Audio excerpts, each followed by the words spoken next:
स्वामी विवेकानंद जी की बातें और उनकी किताबें मुझे बहुत ही अच्छी लगी और उनकी किताबें मुझे इस मुकाम पर ले आई है। इसलिए मैं सभी दोस्तों को ये बातें बताने के लिए बहुत ही खुश हूँ। स्वामी विवेकानंद आज भी युवाओं के प्रेरणा स्रोत है। ये बात आप भी जानते हैं। वो किस प्रकार है ये हम इस वीडियो में और लास्ट तक देखते रहेंगे। इसलिए इस वीडियो को लाइक, सब्सक्राइब और कमेंट ज़रूर कीजिएगा।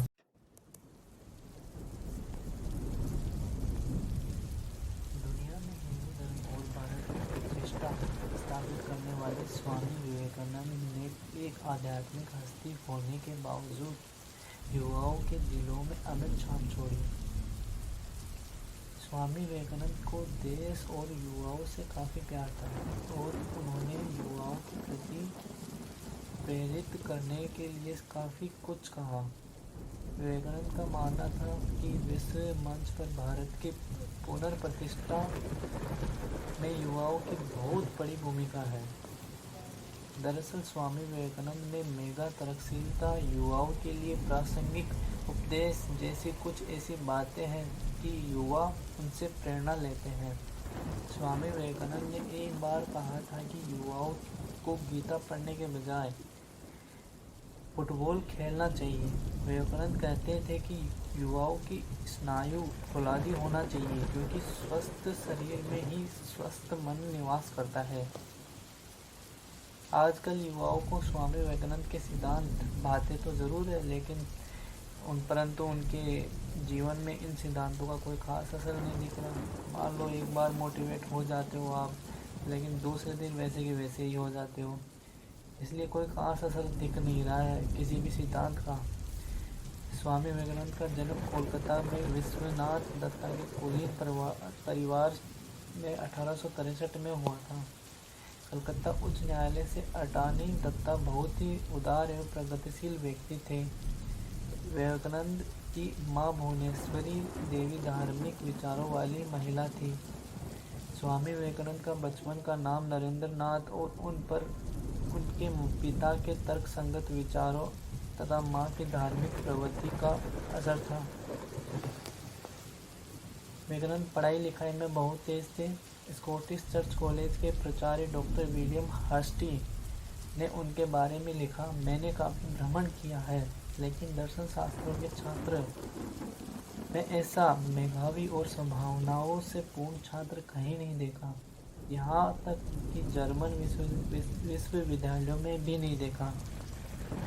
स्वामी विवेकानंद के धर्म ग्रंथों के अलावा विविध साहित्यों का भी गहन अध्ययन किया है। वह ब्रह्मा समाज से जुड़े, लेकिन वहाँ उनका मन नहीं रमा। एक दिन वह अपने मित्रों के साथ स्वामी रामकृष्ण परमहंस के यहाँ गए। जब नरेंद्र ने भजन गाया तब परमहंस बहुत प्रसन्न हुए। कर्मशील नरेंद्र ने परमहंस से पूछा, क्या आप ईश्वर में विश्वास रखते हैं? क्या आप उन्हें दिखा सकते हैं? परमहंस ने उनके सवालों का हाँ में जवाब दिया। विवेकानंद ने प्रारंभ में परमहंस को अपना गुरु नहीं माना, लेकिन काफ़ी समय तक उनके संपर्क में रहकर उनके प्रिय शिष्य बन गए। स्वामी शांत आत्मानंद कहते हैं कि परमहंस के आध्यात्मिक संपर्क में उनके मन की अशांति जाती रही। बताया जाता है कि दुनिया भर में स्वामी रामकृष्ण को स्वामी विवेकानंद के चलते ही ख्याति मिली।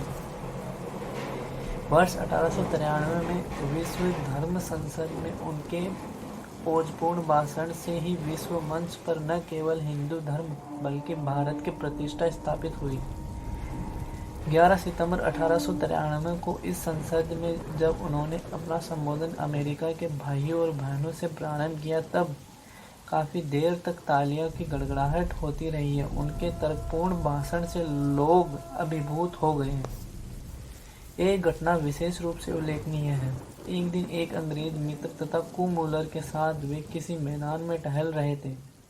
उसी समय एक पागल सांड तेजी से उनकी ओर बढ़ने लगा। अंग्रेज अपनी जान बचाने को जल्दी से भागकर पहाड़ी से दूसरी छोर पर जा खड़े हुए। स्वामी जी ने यह सब देखा और उन्हें सहायता पहुंचाने का कोई और उपाय न देखकर वे सांड के सामने खड़े हो गए और सोचने लगे, अंत आ ही पहुंचा। बाद में उन्होंने बताया था कि उस समय उनका मन हिसाब करने में लगा हुआ था कि सांड उन्हें कितनी दूर फेंकेगा, परंतु कुछ कदम बढ़ने के बाद ही वह ठहर गया और अचानक ही अपना सिर उठाकर पीछे हटने लगा। स्वामी जी को पशु के समक्ष छोड़कर अपने कार्यात्मक पूर्ण पलायन पर वे अंग्रेज बड़े लज्जित हुए। ऐसे खतरनाक परिस्थिति से सामना करने का साहस कैसे जुटा सकते?